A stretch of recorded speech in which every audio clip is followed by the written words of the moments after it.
Hi everyone, Clive and Kerry Daly from the Daily Hub. Today we wanted to talk about video conferencing or Zooming, and you're watching us on Zoom right now.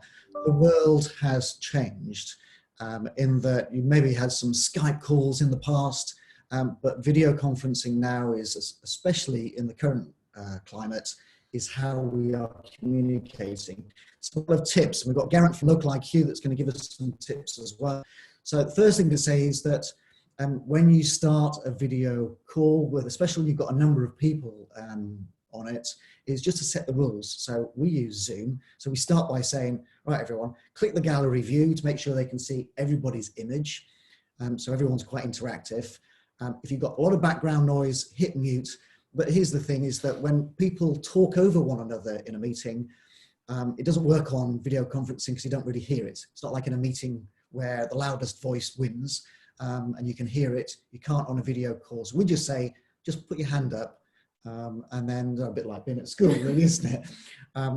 So that if you want to say something, if you're managing a meeting, then you can see people's putting their hands up, and then you can then go back to them and say, oh, John, you were going to say something, and that's how you manage the meeting. You know, we're finding video conferencing is more interactive. There's no one silent in a room because you're on screen. It's sort of the camera's in front of you. It's really working very productively, much more than we ever imagined it would. Geraint, what have you got some tips regarding security? I think the top tip here really is obviously a lot of people are concerned about security these days, particularly IT professionals, CIOs, etc. And when everyone is now kind of out of their remit and working from home, they feel like they can't control the situation. So there's a lot of concerned IT professionals out there. So I think firstly is before you hop on a call, speak to your IT team.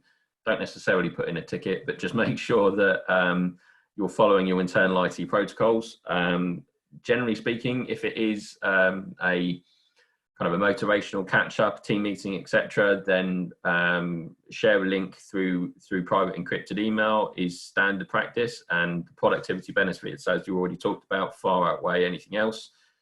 If it is a commercially sensitive meeting where you're discussing, business plans and things like that, then you can password protect meeting invites. So it depends on whether it's kind of a webinar that you're putting out there to the general public, or in which case publicly share that URL, or if it is an internal meeting, commercially sensitive, then obviously password protect it. And obviously I feel a bit like BBC here, but there are other providers. I know we love Zoom, but there are other providers out there. So a lot of people have, in working practice, have Microsoft Office Suite installed already by default by their IT team. Therefore, in a lot of commercial licenses, Microsoft Teams will be available, and that's a suitable alternative if you like it. Wow, Microsoft Teams. Who knew? We've got Microsoft Office. And we pay for Zoom. Oh wow, we get best of both.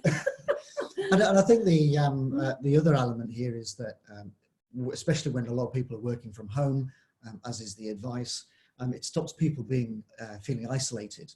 So we're having a call now with Geraint, and we feel quite connected. It's almost as if you're in the same room.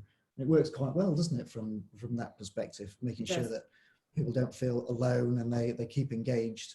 So don't be scared to do it, anybody.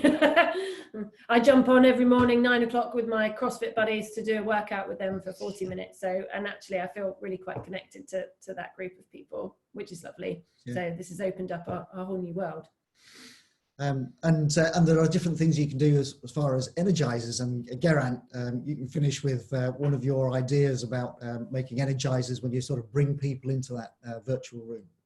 Yeah, I think one of the things that works really well, particularly when you're dealing with remote teams, I've worked with dev teams all around the world in the past, and that top three things. So if you normally the first few minutes of a teleconference is a bit fragmented when people are joining the room late or joining on a different device, etc., different audio quality, etc. So one thing you can do to kind of bring the room together and share, like you said, that kind of empathetic approach of everyone working together, is share top three things. So you could say, right, two things in the meeting, outright lies, and the one thing would be truth, and people have to guess which one's which one's the true one. So you kind of get a bit of team bonding going when you aren't kind of in the office, you aren't kind of sharing a coffee with people anymore, but you can keep that level of motivation, bonding and empathy going on the calls. And I think that's a really good way of either wrapping up a meeting or getting a meeting started, really.